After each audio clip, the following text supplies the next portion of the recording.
phi, qui vaut précisément 1 plus racine carrée de 5 sur 2, ou 1,61803398874 etc. Et je ne m'arrêterai jamais. Encore un truc qui fait peur. On appelle aussi phi nombre d'or ou rapport d'or. C'est ce nombre qui fait la relation entre les différentes longueurs d'un pentagone. Mais on comprend mieux qu'il soit difficile de construire un pavage régulier en utilisant des longueurs de segments et des proportions entre elles qui reposent sur des nombres avec des décimales à l'infini, des nombres qui ne sont pas rationnels.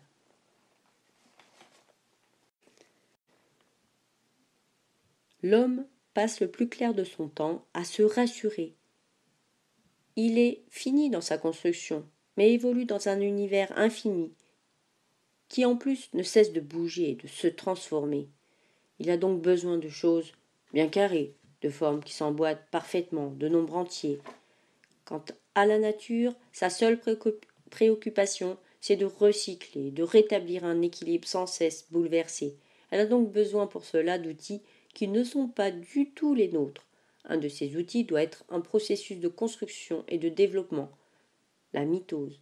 Un autre, un processus de déconstruction et de réduction, l'entropie, qui est la deuxième loi de la thermodynamique. Mais comme notre projet est d'obtenir un pavage, et pendant que nous sommes encore entiers, on va plutôt s'intéresser au premier de ces outils. De manière tout à fait étonnante, quand on étudie les processus de développement qu'utilise Dame Nature pour les végétaux, les coquillages, les échinodermes, etc., on retombe presque systématiquement sur le nombre d'or. Leonardo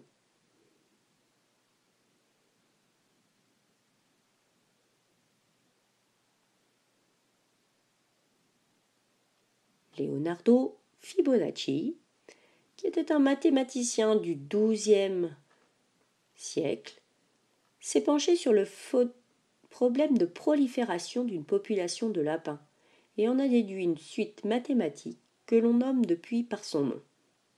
Cette suite se construit de la manière suivante. En partant de deux termes d'origine, ensuite chaque terme est égal à la somme des deux précédents, ce qui donne la relation de récurrence un plus 1 égale un moins 1 plus un.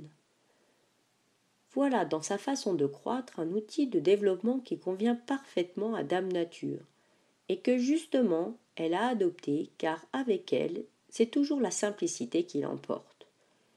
Et que se passe-t-il dans cette suite de Fibonacci ? Eh bien, plus n augmente, plus le rapport des termes successifs, un divisé par un-1, se rapproche du nombre d'or. N'est-ce pas merveilleux ?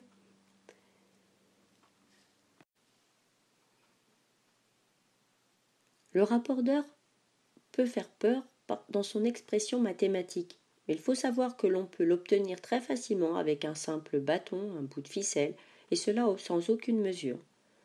Tous ces constats réunis m'ont fait penser que nous étions passés à côté de quelque chose en géométrie d'ordre 5.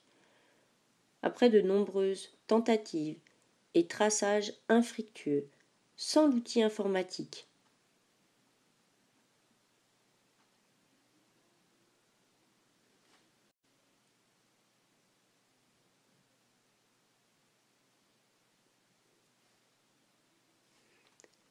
j'ai fini par dénicher dans cette suite de Fibonacci une logique structurelle et un effet miroir qui, en redescendant les échelles successives, m'ont conduit à un point d'origine, à l'infini, inatteignable. Ce point est le centre de symétrie d'un réseau de droites parallèles ayant accompli 5 rotations autour de ce centre qui couvre l'infinité de l'espace plan, en une parfaite symétrie d'ordre 5, et dont les distances entre intersections du réseau, à l'infini, ne sont qu'au nombre de 4. Ce réseau, organisé de cette manière sur la totalité du plan, n'avait jusqu'à présent jamais été observé. Il en résulte un pavage composé de 3 formes de briques, dont une possédant 3 états différents. Ce pavage présente des similitudes dans les motifs qu'il produit, avec ceux de Penrose, mais il est beaucoup mieux structuré sur l'ensemble du plan. Un autre fait extraordinaire est que ce réseau comporte en son centre une singularité qui concentre l'énergie de mouvements de droite hésitante, ayant également la faculté de se combler comme le ferait un trou noir qui s'évapore. Et tout cela avec une pure logique géométrique. Mais bon, je pourrais ne jamais m'arrêter. Encore une précision pourtant. À force de manipuler les nombres irrationnels au cours de cette recherche, ils sont devenus mes amis. Je les trouve beaux, harmonieux. J'ai appris à les connaître. Voilà, j'espère que vous comprenez mieux pourquoi j'ai entrepris cette recherche, et si vous souhaitez en savoir plus, je vous recommande mon site supersymétrie.fr.